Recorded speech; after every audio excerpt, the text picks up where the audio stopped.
안녕하십니까. 역사 보러보기 시리즈 계속하겠습니다. 대한제국은 고종을 위한 나라였다는 주제를 계속 다뤄보겠습니다. 이 영상에서는 주제에서 보다시피 첫째, 고종은 계명군주가 아닌 부패한 권력자였다. 둘째, 고종은 대한제국을 발전시키려는 의도를 가진 국왕이 아니었다. 그래서 셋째, 일본이 그 부패군주의 행동을 제어하려 한 것이 타당성이 있다. 이와 같은 내러티브가 나옵니다. 우리 역사에서 알려진 바와는 차이가 크게 나는 이야기입니다. 근대 역사의 세부적인 사실들을 살펴본 다음 이런 판단을 내렸고 그 판단의 근거를 사실을 들어서 증명하려고 하는 것이 이번 영상의 주제입니다. 우리 근대 역사의 주된 내러티브는 다음과 같이 요약할 수 있을 것 같습니다. 첫째, 대한제국의 고종은 나라를 잘 다스리고 있었고 나라는 근대국가로 발전 중이었다. 둘째, 일본이 그의 권력을 탈취해서 나라를 빼앗았다. 셋째, 이토 히로부미는 조선 통감으로서 그 길을 닦는 일을 해왔다. 우리 역사 서술에서 국권 상실의 책임이 고종에게 있다는 평가는 찾기 어렵습니다. 구체적인 사실을 보기 전에는 지금까지의 위와 같은 역사 내러티브에 익숙한 분들에게 불편한 느낌으로 와 닿을 것이라는 점을 전제로 하면서 이 얘기를 진행하겠습니다.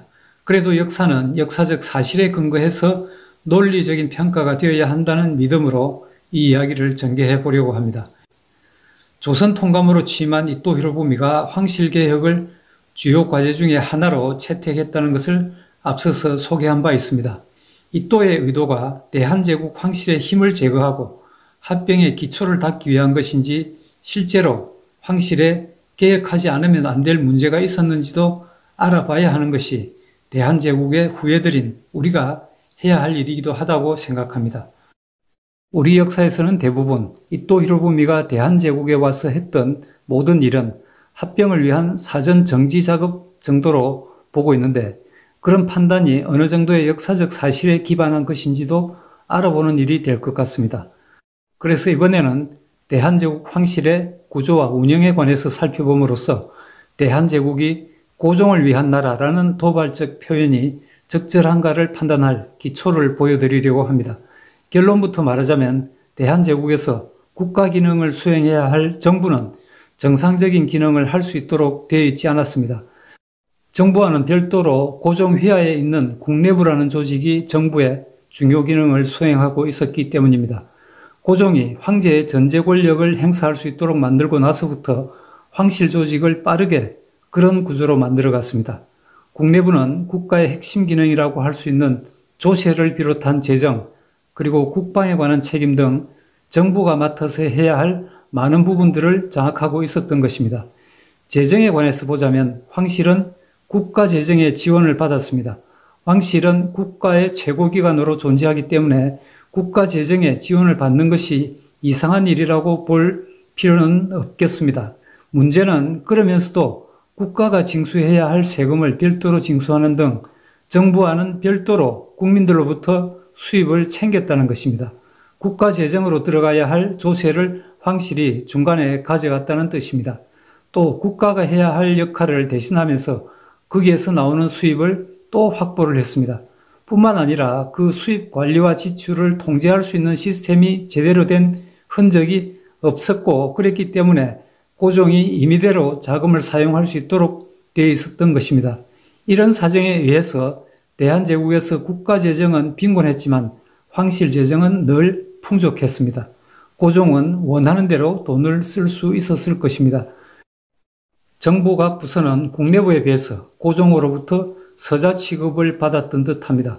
황실이 이렇게 큰 권력을 장악했다면 건전하게 기능을 했다 해도 문제가 없는 건 아닌데 자신의 안위만 최우선으로 여긴 나약한 사나이 고종이 국정을 제대로 된 체크 앤 밸런스 기능이 작동하지 않는 시스템으로 만들어서 나라를 자의적으로 운영했으니 나라가 제대로 운영될 수가 없었고 피폐해지지 않을 수 없었다고 봅니다. 황실의 조직에는 국내부가 있었고 그 산하에 황실 재산을 관리하는 목적으로 설립된 내장원이라는 조직이 있었습니다. 이들 조직의 세부 내용을 살펴야 하는데 그에 앞서서 황실이 비대해진 배경을 먼저 설명하겠습니다. 대한제국은 1897년 10월에 명목상 제국의 반열에 들어섰습니다. 1894년 일본에 의해서 청나라가 조선에서 완전히 축출된 결과로서 그럴 수 있게 되었는데 이제 전 세계 어느 국가와도 대등한 위치에 설 수 있게 되었습니다. 당연히 그 최정점에 있는 사람, 즉 고종은 황제 칭호가 부여됐습니다. 제국이 스스로의 힘으로 된 것인지 아닌지, 그리고 다른 제국들과 대등한 수준의 국가였는지에 의문이 없지는 않지만 국호를 제국이라고 칭하는데 주변국을 포함한 국가들이 모두 승인을 했습니다. 그런데 제국 선포 후에 고종은 다른 생각을 갖고 있었던 것으로 보입니다. 고종은 의회 개설 등 입헌적 정부 체제를 요구하는 독립협회를 1898년 말에 붕괴시킨 후에 1899년에 들어와서 8월이 되자 대한제국 국제라는 것을 선포했습니다.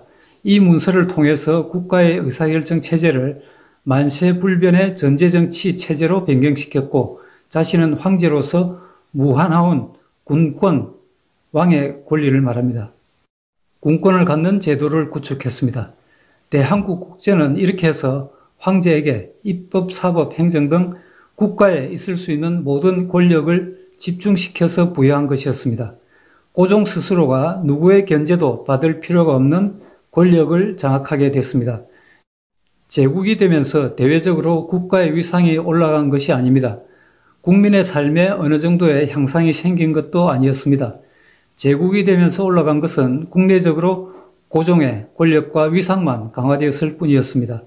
이런 과정을 거쳐서 정치 조직을 황실 중심으로 변화시켜 구축했던 것입니다. 이렇게 된 것은 1894년에 가보개혁과는 정반대의 방향이었습니다. 가보개혁의 방향을 제시한 문서라고 할 수 있는 홍범 14조에는 다음과 같이 국왕과 정부의 조직과 정무 수행 방법이 나와 있었습니다. 세 번째 조에 임금은 정전에 나와서 시사를 보되 정무는 직접 대신들과 의논하여 재결을 하며 왕비나 후궁, 종친이나 외척은 정사에 관여하지 못한다. 다섯 번째 조에 의정부와 각 아문의 직무와 권한을 명백히 제정한다. 이렇게 국왕은 국사를 직접 대신들과 의논하여 재결하도록 해서 국왕이 임의로 국사를 집행하지 못하도록 정했습니다. 군주제를 유지하고 있으나 대신들의 국정 논의 권리를 확실히 함으로써 입헌적 요소를 들어가도록 했던 것입니다. 비록 가보개혁이 일본의 강압에 의해서 추진되었고 홍범 14조에는 고종이 결코 원하지 않았던 조항들로 되어 있었지만 그 문서에 정한 바들을 어느 정도 따라갔더라면 대한제국의 진로는 달라졌을 가능성도 있다고 봅니다.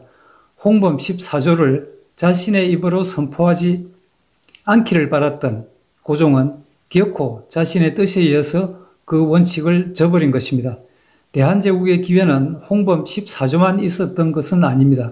1896년에 발족했던 독립협회도 근대적 개혁을 요구하는 건의를 했습니다. 1898년 10월 헌의 6조를 채택해서 고종에게 제출하고 제가까지 받은 바 있습니다. 그 내용 일부를 보면 두 번째 조에 외국과의 이권에 관한 계약과 조약은 각 대신과 중추원 의장이 합동 날인하여 시행할 것. 세 번째 조에 국가재정은 탁지부에서 전관하고 예산과 결산을 국민에게 공포할 것. 다섯 번째 조에 책임관을 임명할 때에는 정부에 그 뜻을 물어서 중의에 따를 것. 이렇게 되어 있는데 헌의 6조도 독립협회 강제 해산과 동시에 고종은 그 약속을 다시는 거론하지 않고 버리고 말았던 것입니다. 그 대신에 등장한 것이 대한국 국제라는 문서였고 그에 따라 의정부의 권한을 약화시키면서 황실의 권한을 강화시켜서 국정의 합리적인 논의 과정을 사라지게 만들었습니다. 그렇게 해서 나라를 비탈길로 내달릴 수밖에 없도록 만들었는데 고종 자신도 그렇게 될 줄까지는 몰랐을 것입니다. 그렇게 권력을 집중시킨 고종 정부의 문제를 살펴보겠습니다. 고종이 국내부의 권한을 집중시킨 이유는 국사의 집행에 있어서 대신들을 통하지 않고 자신의 뜻대로 하기 위해서였던 것으로 보입니다. 황제 권력의 강화는 다음과 같이 조직을 변경해서 이루어냈습니다. 황실 업무 담당 기구였던 국내부와 내장원을 강화해서 국정에서 황실이 장악할 영역을 대폭 넓혔습니다. 또 원수부라는 조직을 신설해서 군부를 황제가 직접 장악하고 근위병 중심으로 군사력을 증강했습니다. 황제가 직접 군령권을 장악한 것입니다. 내각에 군부가 있었으나 그 부서는 직접 군대를 통솔 하지 못하게 됐고 군정권만 갖고 군을 보조하는 기관으로 추락했습니다. 대한제국 군대는 국방보다는 국내 폭동 진압, 서울 도성 경비와 황실 경호 이런 것들이 주 목적인 군대였습니다. 그리고 사법, 치안기구까지 황실이 장악했습니다. 이렇게 됨으로써 군과 경찰이 정부 시스템에 들어가지 않고 황제가 좌우할 수 있는 체제가 됐다는 의미가 됩니다. 국사편찬위원회가 있는데 거기서 운영하는 우리 역사 내세 보면 이런 황제의 권력 강화를 상대적인 우위라고 표현하고 있습니다.